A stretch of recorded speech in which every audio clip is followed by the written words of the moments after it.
warahmatullahi wabarakatuh. Halo semuanya, perkenalkan saya Desri Wahyuni yang akan memandu jalannya presentasi pada kali ini. Sebelum memulai, izinkan saya mengucapkan terima kasih sebesar-besarnya kepada dosen pengampu mata kuliah negosiasi bisnis, Ibu Asos Profesor Dr. Anissa Mardiatila SOS MSI yang telah memberi kami kesempatan untuk memaparkan hasil diskusi kami mengenai etika dalam negosiasi.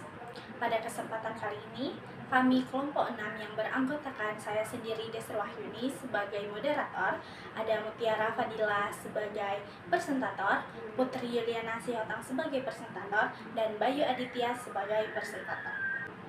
Adapun tujuan presentasi ini adalah untuk memahami bagaimana etika menjadi bagian penting dalam negosiasi agar tercapai kesepakatan yang adil, sehat, dan saling menguntungkan.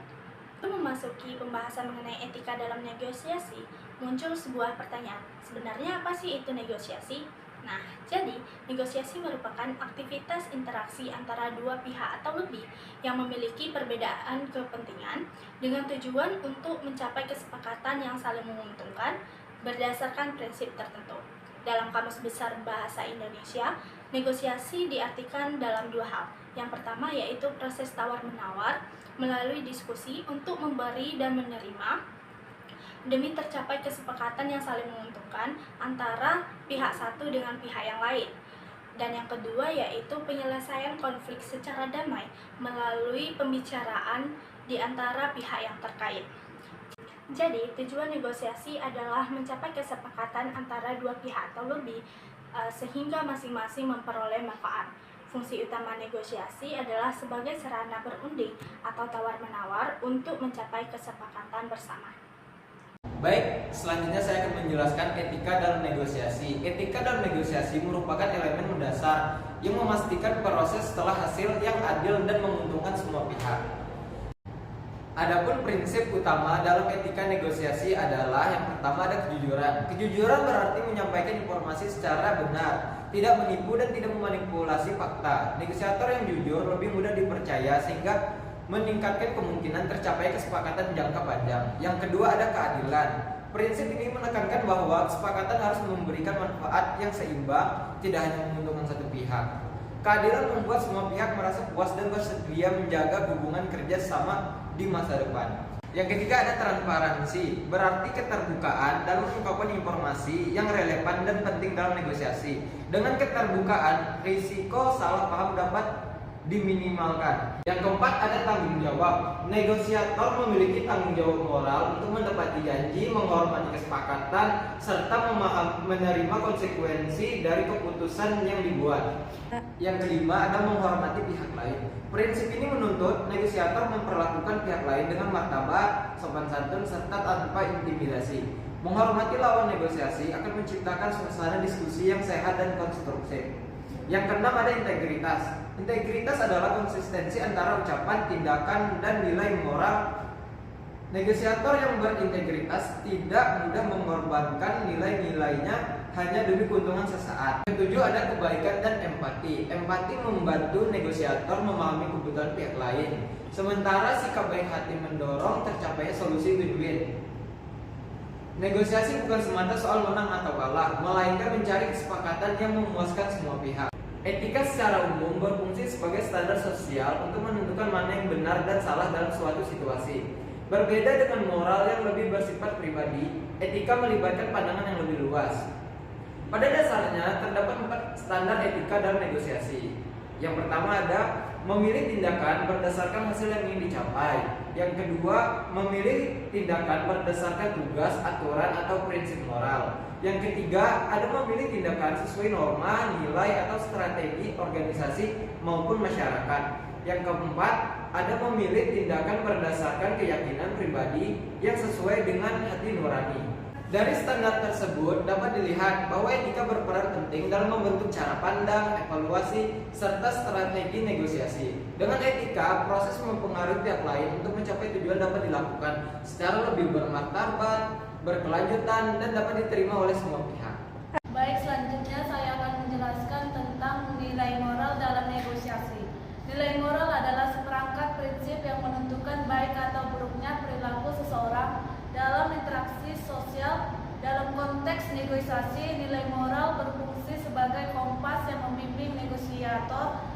tidak hanya fokus pada keuntungan semata, tetapi juga memperhatikan aspek keadilan, kejujuran, dan keberlanjutan hubungan. Nilai moral memiliki beberapa peran penting dalam proses negosiasi, antara lain: 1. Menjadi pedoman perilaku.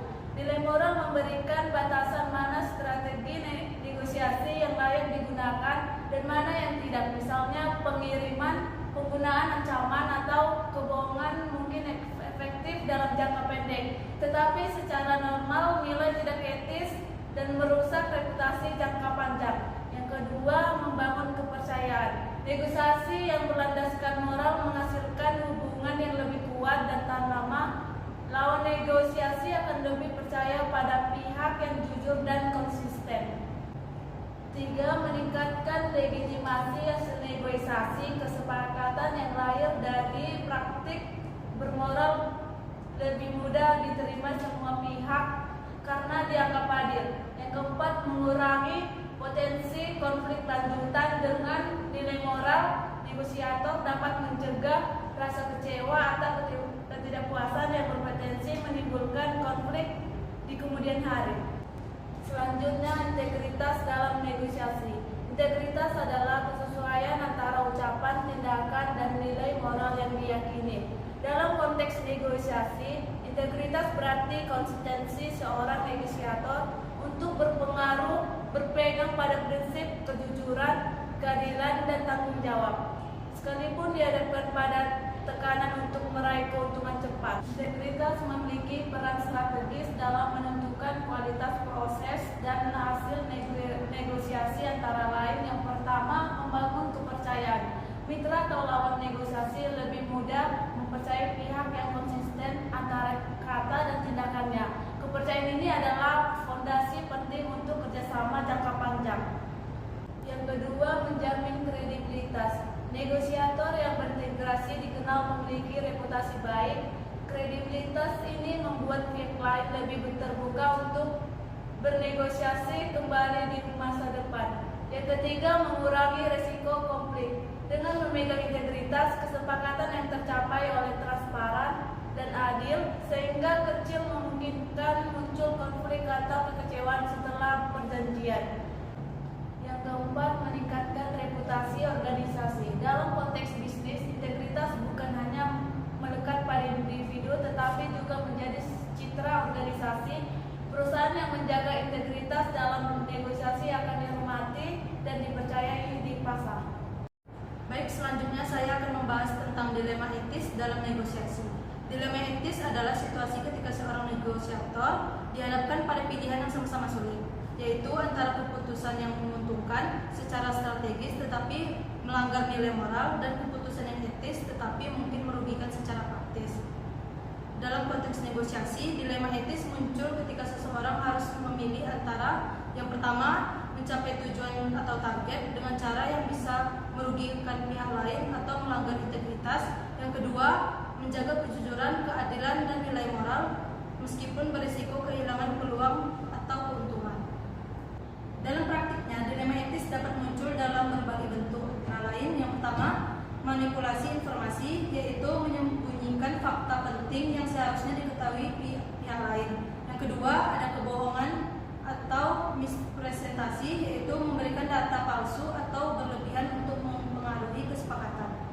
Yang ketiga, janji yang tidak dapat dipenuhi, yaitu menawarkan komitmen yang sejak awal disadari sulit direalisasikan. Yang keempat, penggunaan tekanan atau ancaman, yaitu memanfaatkan kekuasaan atau kondisi pihak lain untuk memaksa persetujuan. Yang kelima, ada kompromi moral, yaitu menurunkan standar etika pribadi karena tekanan organisasi atau situasi eksternal. Beberapa faktor yang sering menjadi pemicu terjadinya dilema etis dalam negosiasi antara lain: yang pertama, tekanan target. Tuntutan organisasi agar negosiator mencapai hasil tertentu sering memicu kompromi etis. Yang kedua, asimetri informasi. Pihak yang memiliki informasi lebih lengkap cenderung tergoda menyalahgunakannya. Yang ketiga, ada budaya kompetitif. Persaingan yang keras menumbuhkan pandangan bahwa segala cara dapat dibenarkan. Yang keempat, ada perbedaan norma etika. perbedaan nilai budaya dapat menimbulkan kebingungan mengenai batas perilaku etis. Yang terakhir, yang kelima, kepentingan ganda, konflik antara kepentingan pribadi, organisasi, dan moral pribadi. Kasus pelanggaran perjanjian distribusi eksklusif antara PT Unilever Indonesia dengan PT Indomarko Prismatama merupakan salah satu contoh munculnya persoalan etika dalam negosiasi di Indonesia. Awalnya, Unilever dan Indomarko menjalin kerjasama distribusi eksklusif untuk beberapa produk tertentu. Dalam perjanjian tersebut, Indomarko mendapat hak distribusi dengan syarat-syarat yang telah disepakati.